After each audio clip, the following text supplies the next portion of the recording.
If getting your products into boutiques has been on your list for some time, then this is your sign.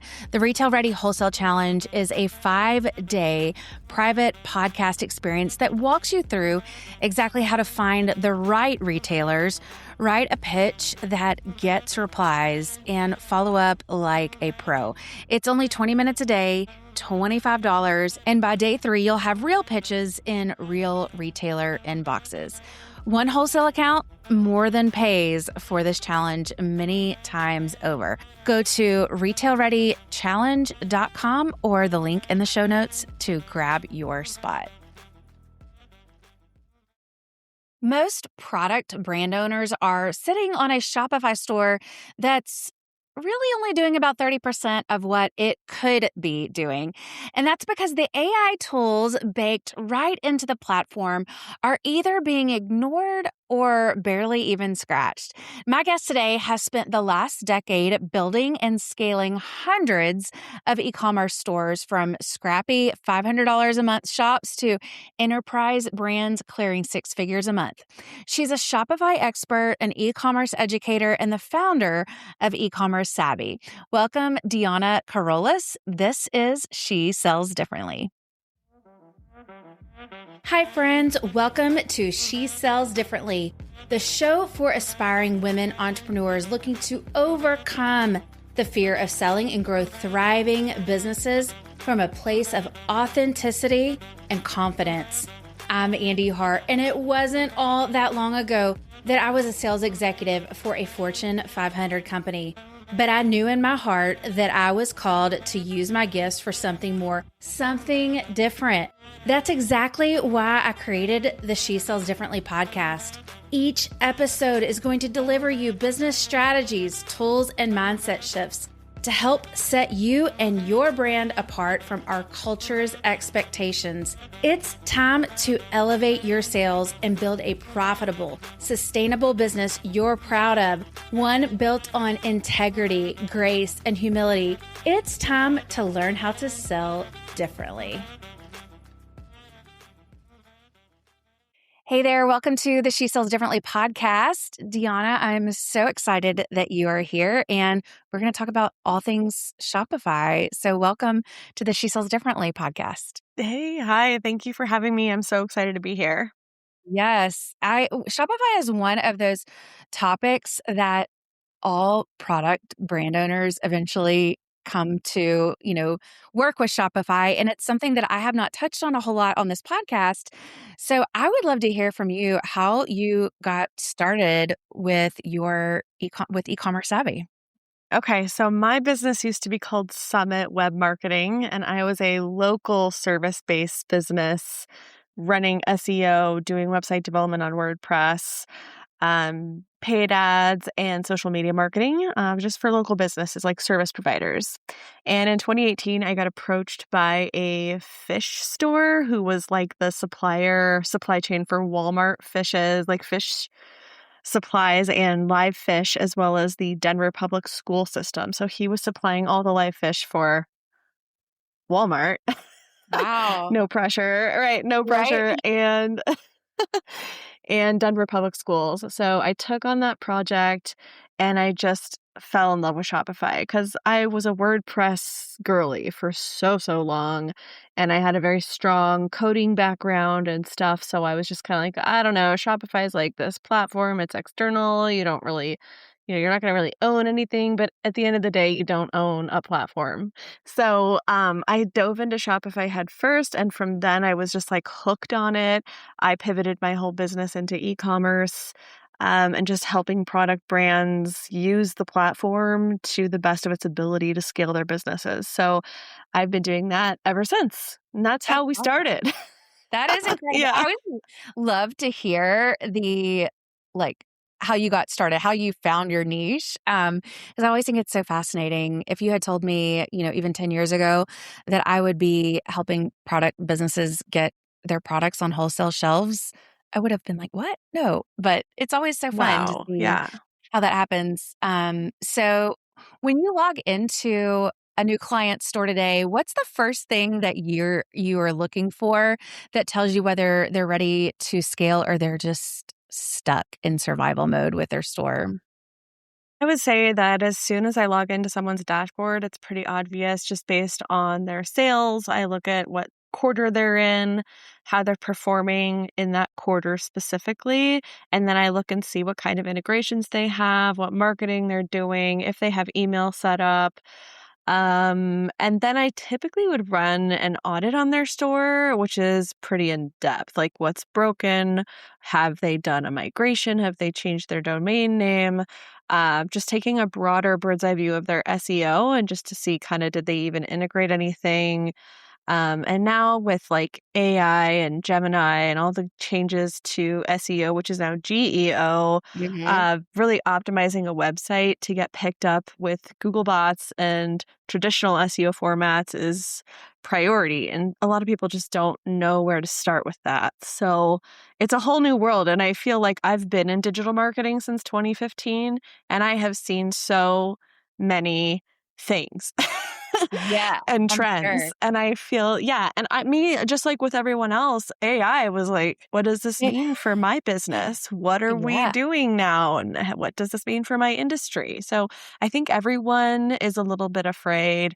I think you're on one of two sides of a coin of like, totally in denial, head in the sand, whatever, it doesn't matter to me, or like I'm totally lost and I need to get started and I don't even know what to do, but I know this is important. So I Yeah. think if there's some middle ground where people just start to learn and play with things, it's going to be a lot more beneficial to them than just like avoiding it and trying to do things in the traditional way. Yeah. So let's talk about Shopify and some of the things that they've rolled out in the last couple of years around AI. So they've rolled out like Magic, Sidekick, Inbox, AI, Shop Assistant. And so if you are one of those product brand owners out there that you've heard these AI buzzwords, but you haven't really played around with any of them, where do they even start? Because it can be so overwhelming. It can be overwhelming. And then, just how Shopify positions its learning platform too is just a lot of information. Even if you ask a question, it's like paragraphs and pages of documents that it just feel intimidating to read. So I would say if someone is new, Magic and Shopify kind of live on the same AI system, but they function differently. So Magic would be using the tool to generate different images for your product pages, generate product descriptions, and those types of details. Whereas Sidekick will help a business owner sift through their store data. It's like it lives inside of your store, so it can see everything and connect more of like an assistant to your business to help you get to things more quickly instead of struggling to find the information that you need. It can also help you build your store pages and make changes, especially if you want a feature in your store that doesn't come out of the box, if you have a specific theme. So they function differently, but similarly. I would say if someone is new to these tools, even just playing with Sidekick, you just click on his little face in the top right corner. He looks like a little ninja and start asking it questions. Maybe talk to it about what you want to know about your data. Who are your Mhm. top customers? Where do they come from? How do you increase your average order value by just 1% in Q3? And it'll give you an entire plan and strategy to look at. But it'd still be up to you to like figure out your own process, right? And structure of how you want to go about doing that. So the tools are there just to help us work faster and smarter, but we still need a human to be directing the AI. We can't just like, it lives there, but it's not just the all-knowing oracle that people might Right. assume that it is. Yeah. Yeah. And I think a lot of people assume that when it comes to AI in general. Um, you were saying earlier, it's like you're either on one side of the coin or the other. Some people are all in and some people don't trust AI at all. So I think one of the biggest things that I see with my clients is they want to utilize AI. And so like if we're talking about Shopify Magic specifically, They want to utilize it for product descriptions and maybe even some email marketing content, but they don't want it to sound like generic AI flavored copy. So, Yeah. what's the smartest way to use it in that context, but it to still sound like your brand? Yeah, I think the biggest issue right now is that 99% of the population is using AI in a chat function sort of way, Hmm. when really you have to build out a brain for your business or brand within the AI tool that you're using. So, for example, I'm using Claude. I've created a project inside of Claude, and you can create projects where I've uploaded my brand assets. I call it my brand Bible, where I have my voice, my ideal customer, what my brand assets look like, and those types of things. So I'm giving a place for the AI to pull from that it has this information about who I am and what I do, how I serve people. There's also different tools. This could be really crazy, but I'm going to try and be succinct about it. There's also tools you can use to scrape your social media. So that way the AI can start to learn more about what you post and how you sound and what you're talking about, how you're positioning your products on the Wow. internet, and those types of things. So I think when it comes to utilizing these tools, people just want the easy way out. And I totally understand that. It's Hmm. not only intimidating, but it's like, okay, well, how am I supposed to really be using this? So instead of asking it just like, hey, can you write me a product description for this chair with this special fabric that I have? Here's the information about the fabric, and this is what the chair looks like. Hmm. Try to upload an image to the AI. Ask it to be more descriptive and talk to you like it is the owner of your brand. I think the biggest thing, though, is to just upload those assets and start to train your AI specific tool on you and your business, and you'll get better outputs. Yeah. So that's the best answer. It's not the that I have. It's, maybe not what people want to hear. But just going into like Shopify Magic and asking it for a product description is only going to spit out a couple sentences.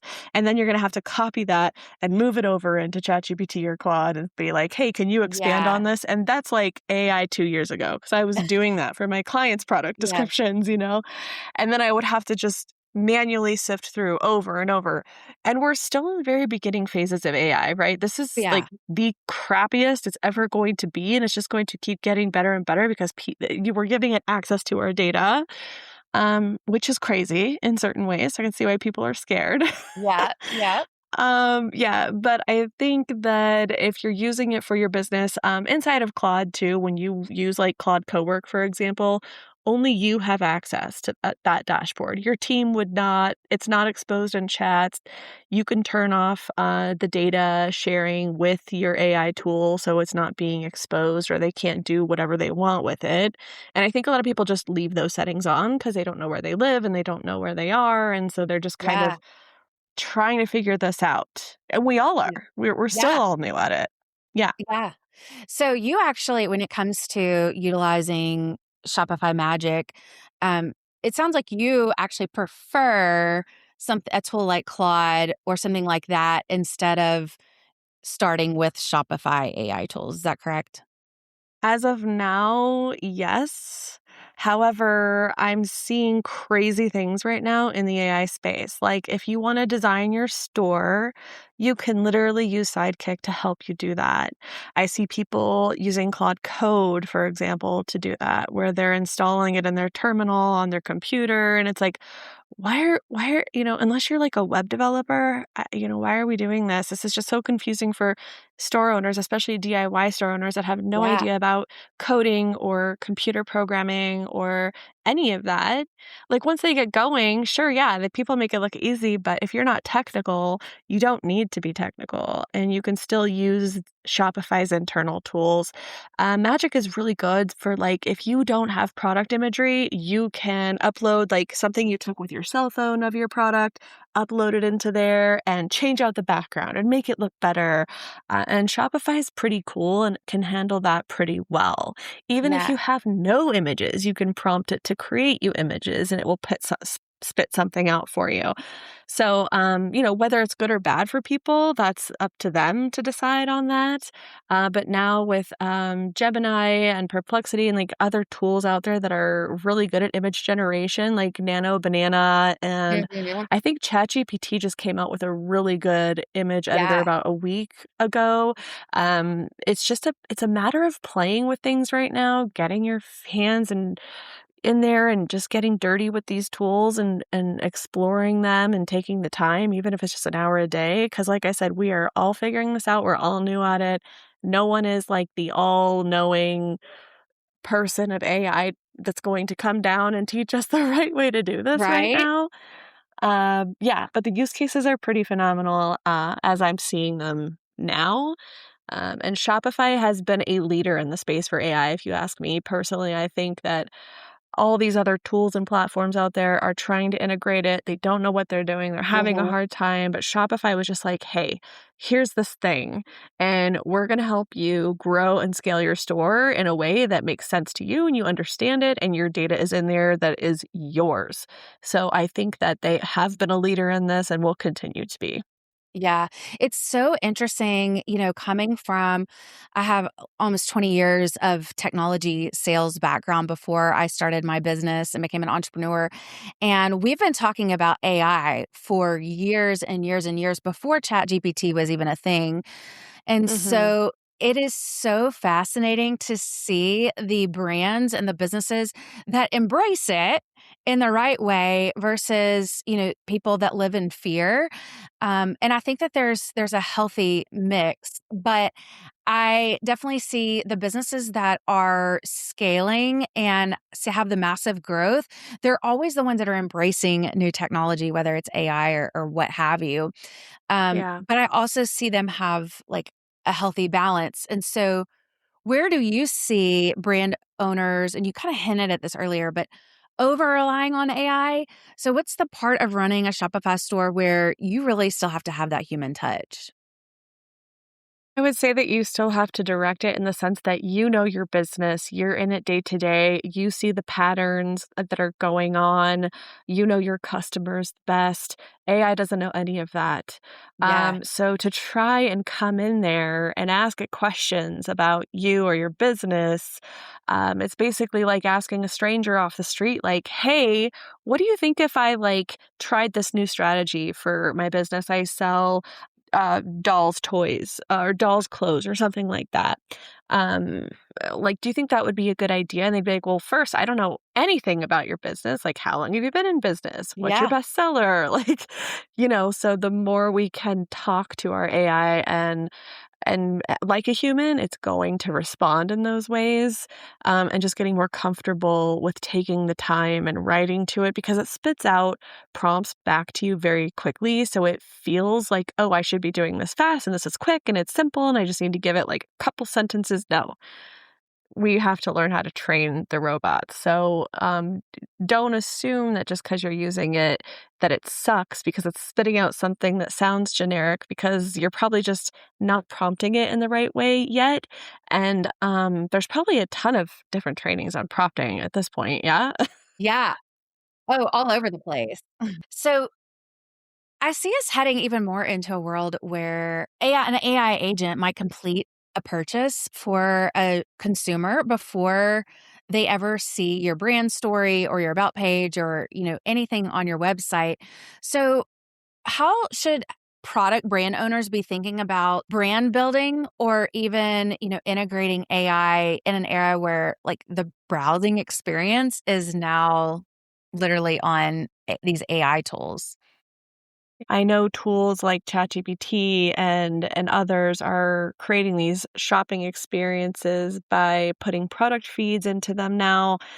The other day I saw an ad for Fiverr or something like that inside of my chatbot. I was like, how am I seeing this ad? How do I get to advertise in here? And it just told me like what you're seeing. It's probably an invite only thing. So that's coming too. They're going to start selling ad space, and we know this. So Yeah. Right now, it's just about the data feeds and getting the product data feeds inside of these tools so that they can start ramping up to sell ad space, because Yeah.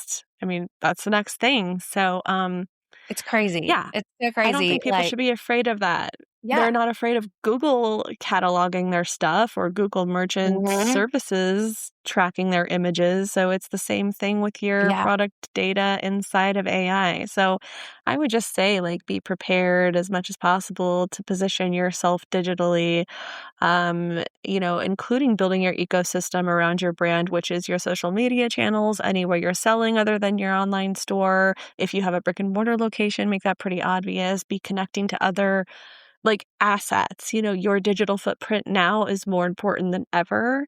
And it's funny Yeah. because my Google business profile just got disabled in March. So I've been working on getting it back. Uh, But it really made me think of okay, well, if I'm not a local service provider or local business, it sucks losing all those reviews, right? But it's like, okay, I'm digital. So how can I just spread my footprint as wide as possible? That's how you have to be thinking about it. so I have so many clients, so many listeners that are probably thinking I need to either optimize my Shopify site or migrate to Shopify because ultimately it is, the end all and the primo product for e-commerce brands. And so for someone listening who's thinking, okay, I want to actually build this out myself instead of paying, $5,000 to an agency every month, what does a smart DIY path look like? And I know you have a product as well. And so feel free to talk about that because this is kind of exactly who you serve Sure. with that. Sure. I would say if someone is thinking about Shopify, stop thinking about it and just get on it because it integrates with so many tools that you are probably already using in your business, and it optimizes seamlessly to boost your sales automatically. So even if you're on a Squarespace, which is probably not very good, but migrating over to Shopify would be your first step. I would say where people get most confused too is what plan should they be on? What tier of Shopify do they need Yeah. to start with? And if your sales are $5,000 and under, maybe even 10, you can get on the basic plan, totally fine. But as you grow your business, you'll want to level up the plan because you get different incentives and discounts for your shipping rates and um, credit card fees and all that type of stuff. So the more you sell, the more breaks you get. You're not going to need Shopify Plus unless you have a very complex wholesale ordering process where maybe you need to split invoices and that type of thing. But most people, 90%, 99% of people can start on the basic plan and go from there. When you're inside of Shopify, starting with the free Horizon theme that comes with it is fine. You do not need a paid theme up front. Those will run you a few $100s. This is about learning the platform, getting your products migrated over, and getting set up and selling. Speaking of which, so if you do have a hard time navigating that, I do have a low ticket program that's called the Shopify Lab that walks you step by step through setting up your store all the way to integrating the theme, building out the theme, integrating payments, shipping zones, all the things that you have questions about. It'll walk you step by step right through that. And then in the future, I'll have stuff all around AI and how to integrate different AI features into your store that will help you scale your business, because we're getting to a place right now where you don't need a consultant so much as you do just to learning how to use AI. If you are someone who's a professional in the consulting or even ad space, you're programming your AI to run those types of things for you. So still having a professional maybe to come in and um, build skills inside of your AI to help you run that part of your business is the future that I'm seeing right now. But it doesn't have to be complicated. It doesn't have to look super pretty to make sales. I don't know if you've been out in the internet streets lately looking at Shopify stores, but Yeah. Right. you don't want it to look like a drop shipping store, right? But you do want to feature your products and have something you're proud of that looks like on brand and aesthetically pleasing to you and your customers. Yeah, so it's pretty easy to get started. It's not super tough. Um, And where Even the can AI, go Oh, ahead. I was going to say, where can listeners find the Shopify Lab? Yeah. So if you head over to my Instagram, you can tap the link in my bio. It's on sale for $49 or $47 right now, through the spring. So after that, it'll go back up to its regular price. And I'm always on Instagram to answer questions or have chats with people just about what they're going through and different issues they're having with their Shopify store. Yeah. So I'll actually put a link to it in the show notes here too. So just to make it easy for anyone to find. That is like a no-brainer for anyone that is wanting to optimize their Shopify site or even just get started with Shopify. And then I'm excited to see what you're going to put out there with the AI, because it Me too. truly is like an up and coming thing. So, It um, is. It is. yeah. Any last, food for thought or anything that you would want to share with listeners before we wrap up? Yeah, I think if you are afraid of AI or worried in any way, the only advice I could actually give you is to just start learning, because you will automatically take your power back in that situation. I know for me in August, I hit burnout. I was questioning my direction. I didn't know where my own business was headed. And now that I'm truly embracing these tools, I see a path forward for myself. I see a path forward for other businesses. But it's just really about embracing and learning, because that is the way we keep our autonomy in these crazy times. Amen to that. Amen to that. I feel Yeah. like that is a good note to end on. And I so appreciate you sharing your wisdom. And I'm excited for listeners to grab your Shopify Lab and to learn from you. And so thanks for joining us on the She Sells Differently Thank show. you. Thank you for having me. It was so fun. Absolutely.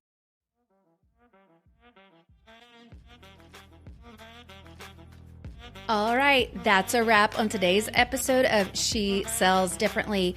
Friends, it would be a huge blessing to me if you would take 2 seconds to rate and subscribe to my podcast. New episodes drop every Wednesday. Until then, I'm cheering you on in your entrepreneurial journey. See you next time.